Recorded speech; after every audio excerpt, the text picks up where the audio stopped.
Hi, I'm Jeff Richards and welcome to Japan Today Spotlight, where we go deeper into the headlines you know and some you might have missed. Question: would you live in a house or an apartment where someone had died by suicide or even murder?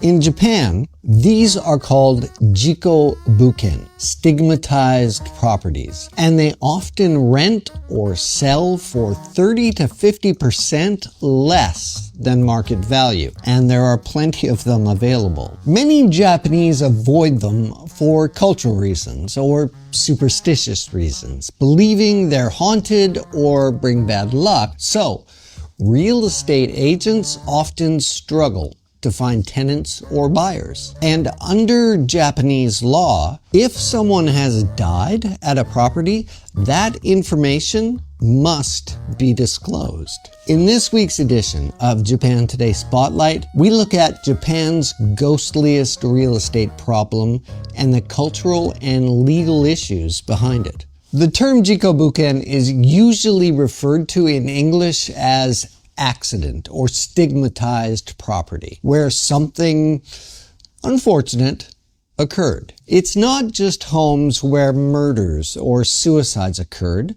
These properties can also include places where someone died in a fire, had a heart attack in the bathtub. They can even include properties linked to cults or criminal gangs. So it's easy to see why some people might hesitate or outright refuse to move in. Jiko-buken became more widely known in Japan after the 2020 horror movie Stigmatized Properties came out. It follows an unpopular comedian who moves into these kinds of homes and starts experiencing disturbing supernatural events. By law, real estate agents in Japan are prohibited from intentionally withholding facts about the properties they're selling or renting. They must disclose deaths involving foul play, and all deaths, regardless of the cause, if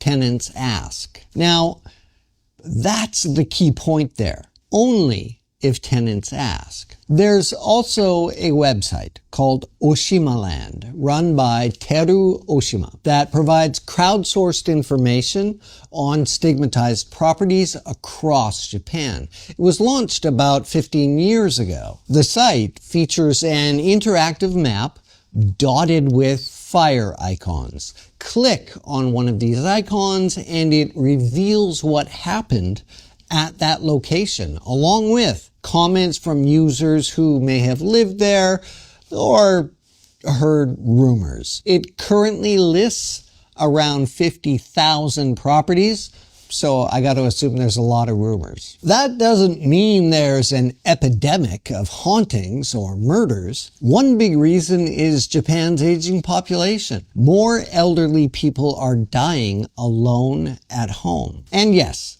you can visit Oshimaland right now. Search your neighborhood and see what's happened nearby. You might even find a listing for your own apartment building. It's not really for the faint of heart, especially if this kind of thing unnerves you. We'll put a link, but be careful. You might find something rather unfortunate happened in your area. Oshimaland is just a website. It's not a real estate agency. But Tokyo-based Jobutsu Fudosan is, and it specializes in jiko-buken. The agency says many of its clients are young people or older adults living alone, anyone looking for a real bargain. Now, disclosure laws like these aren't unique to Japan, but Japan's approach is more structured than other countries. In the United States, some states like California require sellers to disclose any death in the home within the past 3 years, while other states don't require disclosure at all. In Canada and the UK, sellers often only have to answer truthfully if asked. And in Australia, Deaths generally do not need to be disclosed unless they affect the property's value. So while the stigma around death varies from country to country, Japan stands out for how formally it treats these details, especially when it comes to supernatural or spiritual discomfort that might arise. Some jiko-buken are actually quite famous. The 2DK condo in Zushi City, Kanagawa Prefecture, once owned by Nobel Literature Prize winner Yasunari Kawabata, who died there of gas inhalation in April 1972, was quickly sold after it was listed. Others are far more difficult to move. The house where a family of 4 were murdered in Tokyo's Setagaya ward on December 30th, 2000, has remained vacant ever since. In some cases, these homes may never sell and eventually get torn down.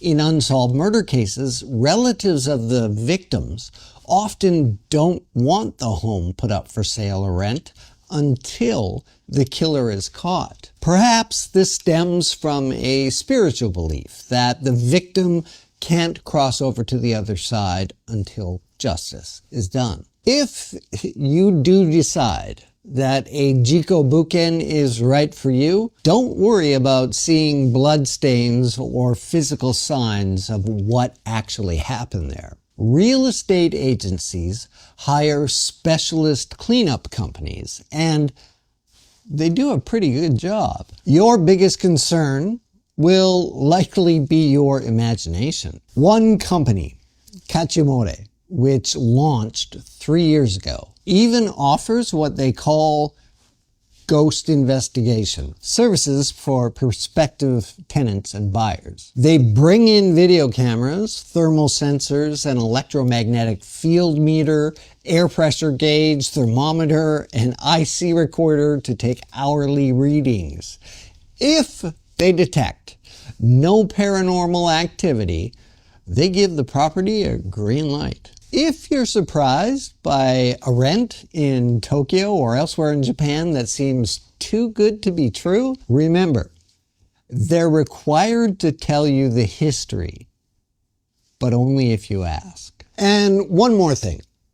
If you're a foreigner, married to or living with a Japanese partner, do not be surprised if they feel very strongly about a property's past, even if you're skeptical. Some Japanese people believe that living in a jiko-buken can invite unhappiness into their lives. So, what about you?